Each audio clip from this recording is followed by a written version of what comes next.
और मैं आपको एक बात बताऊं, परमात्मा के यहाँ सब क्षमा है। का ऊपर कोई गलती है जाए, पाप है जाए, भगवान क्षमा करते हैं। लेकिन भगवान कुछ पाप ऐसे हैं जिन्हें क्षमा नहीं करते। तुम पूछो तो बताऊं, बोलो जी।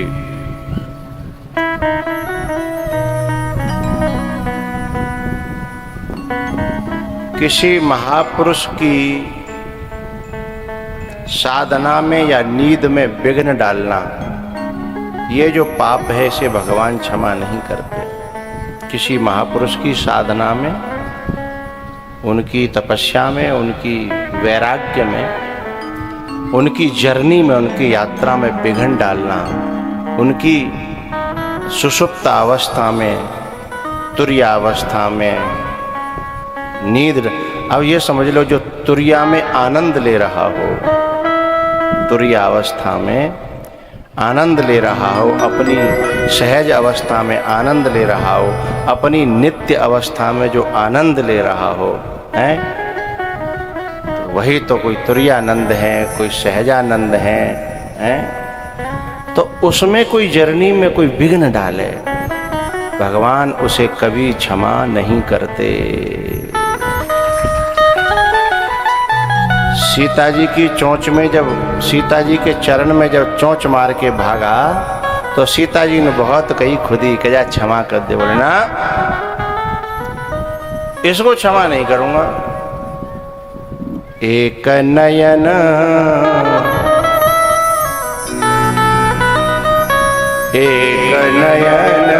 कर तजा। यार मोते जाता था त्यो माइक बोलते अन्यों बता, तुझे कहता सामान और लाऊंगा। सामानों का हो जो जहिया चलाए वो ना रो तुझे, तो सामानों का हो। एक नयन कर तजावान। जब कभी चरणों में आके गिरा था, माफी मांगी बाने, तो माफ तो कर देना चाहिए ना। लेकिन भगवान कहते हैं कुछ ऐसे काम हैं जिनमें मैं माफी भी, बोलो बोलो भाई, नहीं देता हूं, माफ नहीं करता हूं। तो किसी साधु की, साधक की, वैरागी की साधना में, निद्रावस्था में, निद्रा छेदः।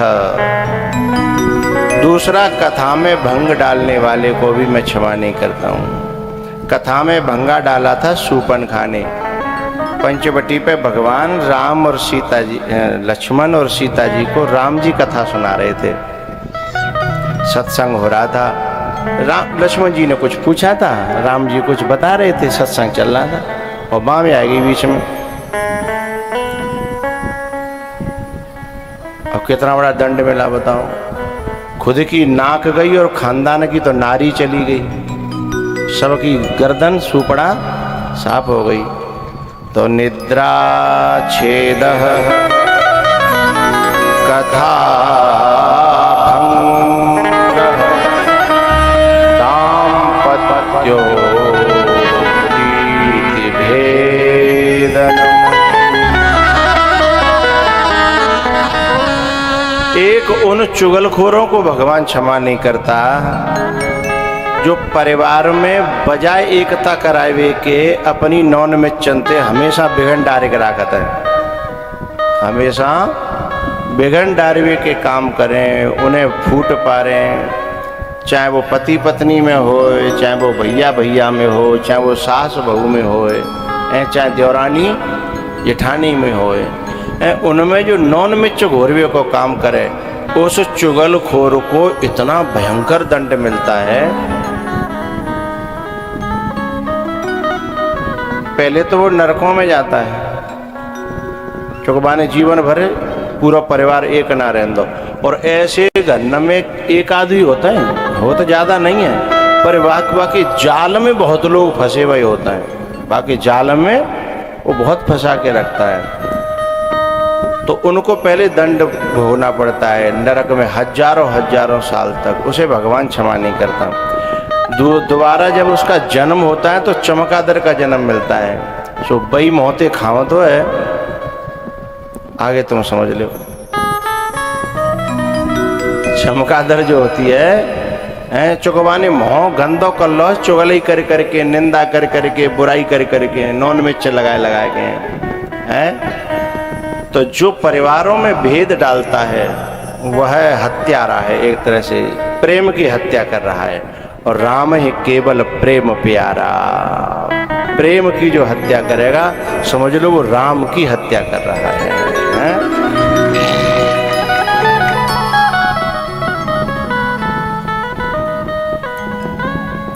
ये शकुनी था ना, शकुनी ने बहुत दिनों तक अपनी चालाकी से, चतुराई से, चुगलई से कितनों भेद पार के पांडवन में और कौरवन में। शकुनी नहीं होता तो दोनों में इतना बिगड़ता नहीं, लेकिन मरे बहुत बुरी मौत। सहदेव ने हाथों खा रहे वागो, नकुल ने पाँव खा रहे हैं, और भीम ने वागो मौत चलो।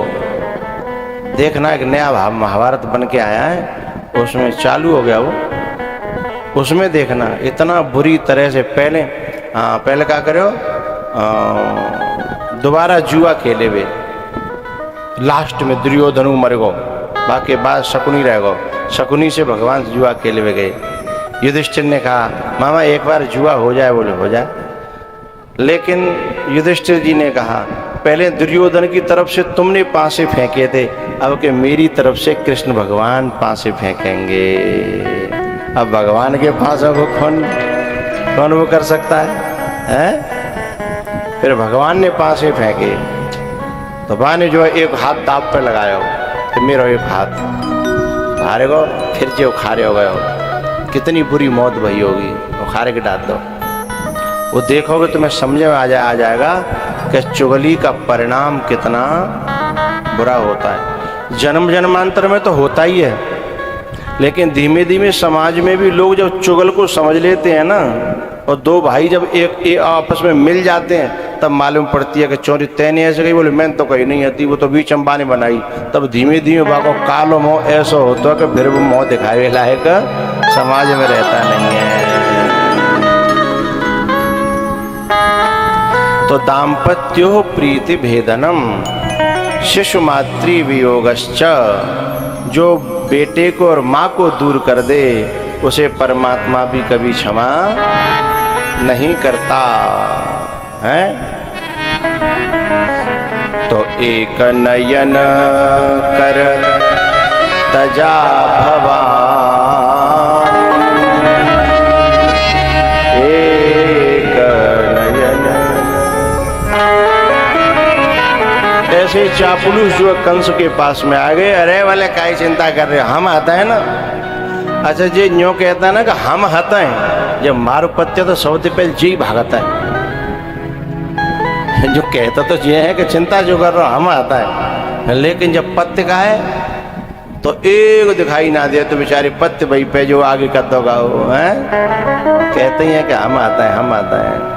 इसलिए ऐसे लोगों के चक्कर में आकर के कभी भी अपने परिवार में बैर नहीं ठानना चाहिए,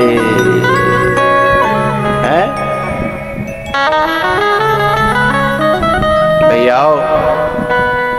ये जितने चमचा गए कंस के, बोले आज चिंता मत करो, तुम्हारे काले तो न्यों खा जाएंगे, हम न्यों कर देंगे। रावण के यहाँ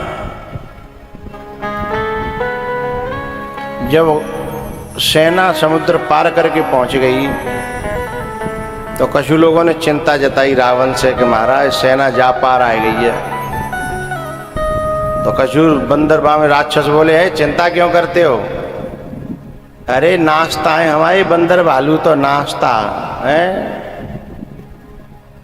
इनसे क्या डरना, इनको तो हम कच्चा ही खा जाएंगे, रांधने की भी जरूरत नहीं है। तब बा में तो एक जनों निकलो, सो बोले यूँ बताओ भैया तुम कच्चो खा जाओगे, रांधने भी नहीं पड़ेंगे, तुम्हारे भी आहार हैं, तो यूँ बताओ एक ही बंदर वायो अकेलो पूरी लंका जरा के चलेगो, तब तुम्हें नाश्ता की भूख नहीं लगी कहाँ?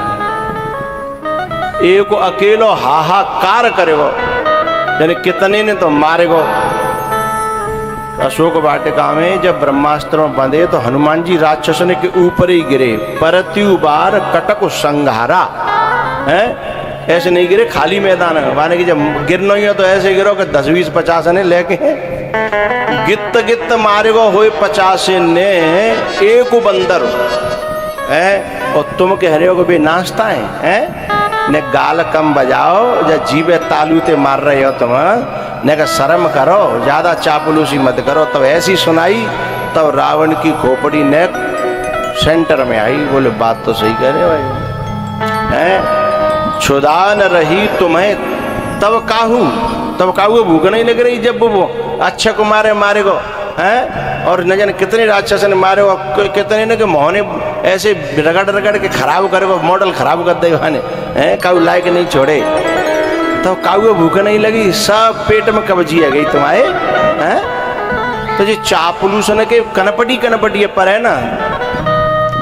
अब मैं क्या बताऊं तुम्हें, एक पंक्ति है मेरे पास में, एरी मैया तुम गाती हो से भजन को बहुत अच्छा। जिस भजन में राम का गाऊं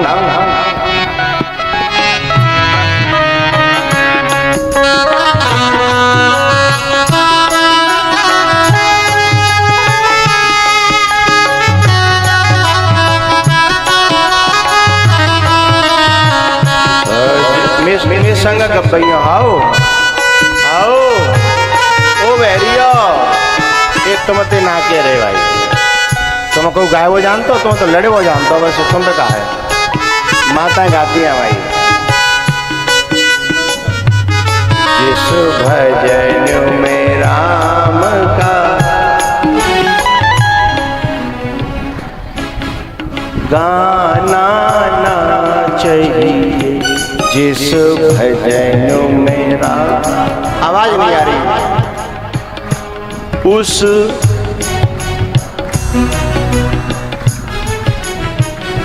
चाहे बेटी कितनी प्यारी, उसे गलियों घुमाना।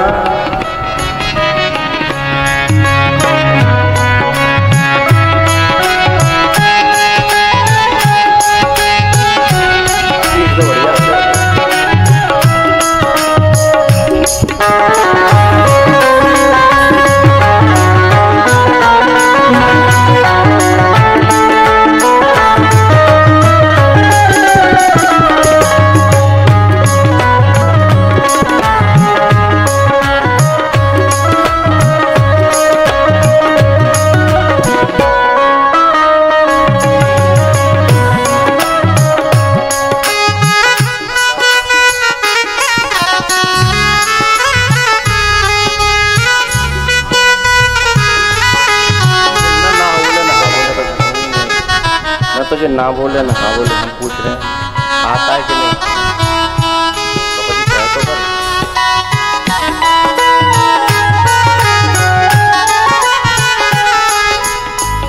अब देखो भैया मुँह पे ज्यादा भजन आम तो ना है, पर मैं एक लाइन मुँह कहनी ताते गाए हुआ है। कौन सी? और चुगल खोर पे परे पन्हिया,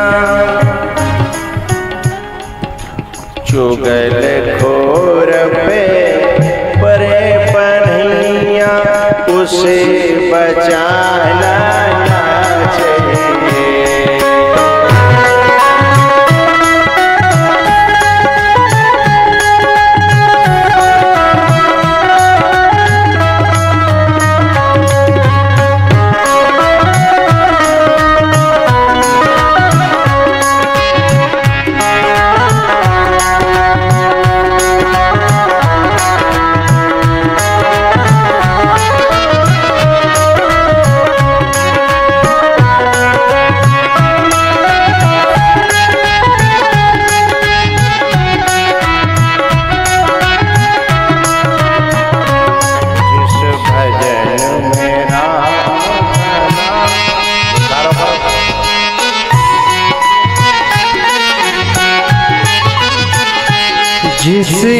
माँ ने हमको जन्म दिया, जिस माँ ने हमको जन्म दिया, दिल उसे का दुखाना ना चाहिए। जिस पिता ने हमको पाला है, जिस पिता ने हमको पाला है, उसे कभी रुलाना ना चाहिए। जिस भजन में राम का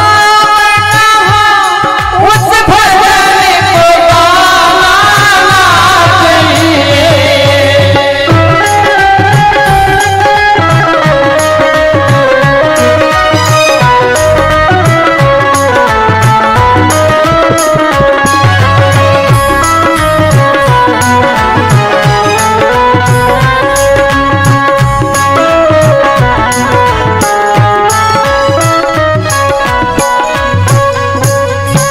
पूरे भजन को पूरा लास्ट मतलब समझ गए कि चुगलखोर में परे पनहिया क्या नंबर पर उसे बचाना। ये भजन जान बनायो होगो बाकू, बहुत बहुत धन्यवाद है। बहुत अच्छा भजन बनाया काऊ ने। पर जाकी जगह मैं होता तो जो कहता पनैया ना है, कुरम के मुंडा, कुरम के मुंडा होते हैं ना, तो उन्हें ज्यादा लगती, क्योंकि राम ही केवल प्रेम प्यारा। चावलूसों ने कहा कंस से कि आप चिंता मत करो, हमें आदेश दो, हम अभी जो जन्मे जितने बच्चे हैं उन सबको मार डालेंगे, उनमें कोई न कोई होगा, सब अपने आप वहीं में आ जाओ। पूतना को बुलाया, पूतना भी राजी हो गई।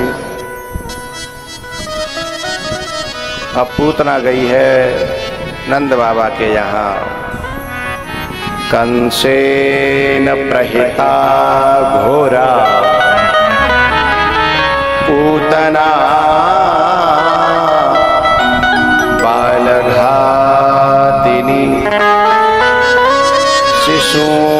शिशूश्चचार निघ्नन्ति पुरग्राम व्रजादिषु,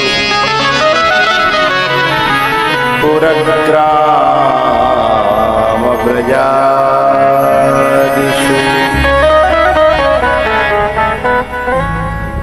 पूतना जहर लगा करके अपने स्तनों में दूध पिलाने के बहाने से अंदर गई, और भगवान ने देखा कि अरे राम राम, दुनिया मुझे भोग लगाती है, माखन को, मिश्री को, लड़ुआ को, 56 भोग लगाती है, और जीव पागल काय को भोग लगाए भी आई है, जहर को है।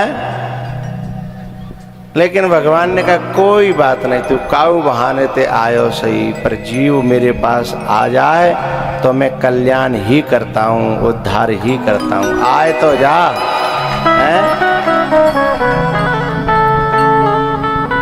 पूतना जब गई, पहले भगवान ने वाके जहर को शंकर भगवान को अर्पण किया कि महाराज आप ही जहर के पिवैया हो, हम तो माखन मिश्री आए हैं, तो जहर तो मैं अर्पण करता हूँ। फिर दूध पियो, फिर प्राण पियन लगे, सो घबराई, फिर बाहर निकल के भागी, अपने असली रूप में आ गई, विकराल विशाल रूप, दौड़ती चली जा रही है।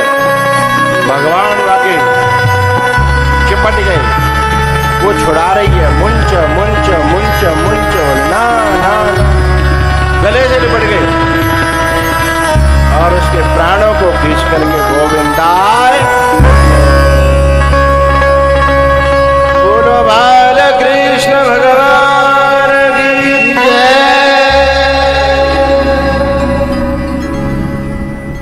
गिर पड़ी, सब ब्रजवासी पीछे दौड़े, भाई भैया जी को जो कंस ऐसी बला पलाई कैसी राक्षसी हती, देखो भैया। सब अगर लाला को उठाया जैसे तैसे, और सब जने बोले भैया जी यहाँ सड़ेगी तो बांस मारेगी, जहाँ आगे तो लगाओ हैं।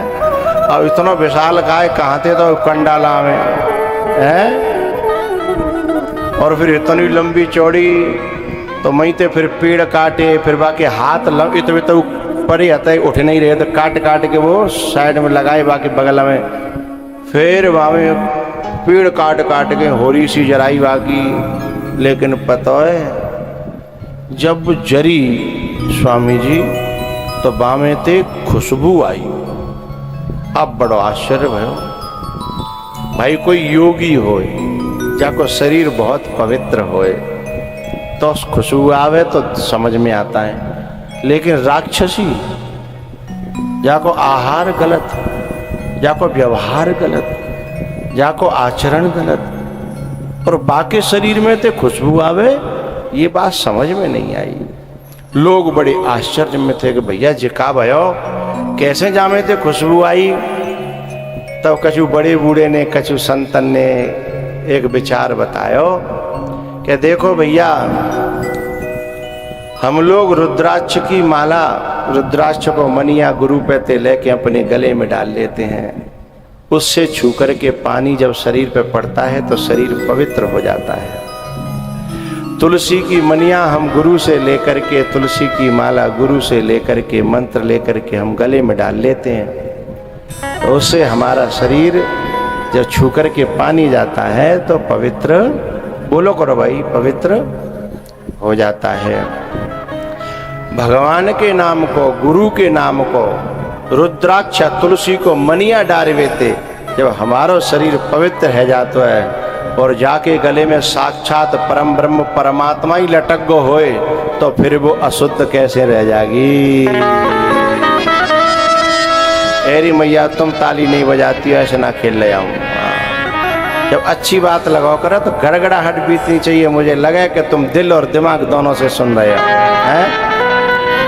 तुम जो बताओ अब बामे ते बदबू कैसे आ जाएगी, जाके परमात्मा स्वयं जो सबको पवित्र करता है, जो पवित्रों का भी पवित्र है, तो फिर कैसे आ जाएगी।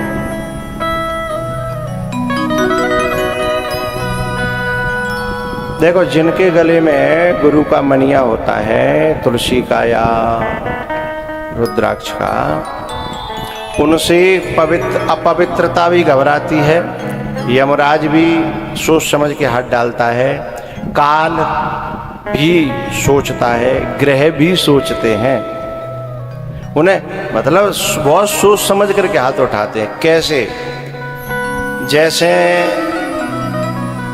कोई कुत्ता होए और कुत्ता में तुम डंडा मार रहे हो और अचानक वह कुत्ता के गले में बंधे हुए पट्टा दिख जाए तो डंडा रोकेगो कि भाई कहू दबंगों को तो नहा दो।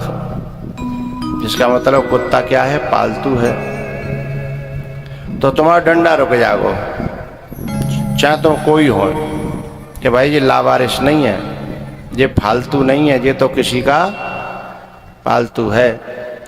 ऐसे ही जब ग्रह किसी पर हमला करने वाले होते हैं, राहु हो, केतु हो, शनि हो, जो भी हो, अथवा काल अथवा कोई भी अला वला, तो यदि उसे पता चल जाए कि इसके गले में पट्टा है गुरु का, है भगवान का, संत का, तो वह फिर सोच नहीं पाते कि भाई ऐसा नहीं हो कि मेरे लिए उल्टो पच जाए, है फिर उसे लौटना पड़ता है। तो जिनके गले में पट्टे हैं समझना वो फालतू नहीं है, वो फालतू नहीं है, तो कौन है, वे भगवान के गुरु के पालतू हैं।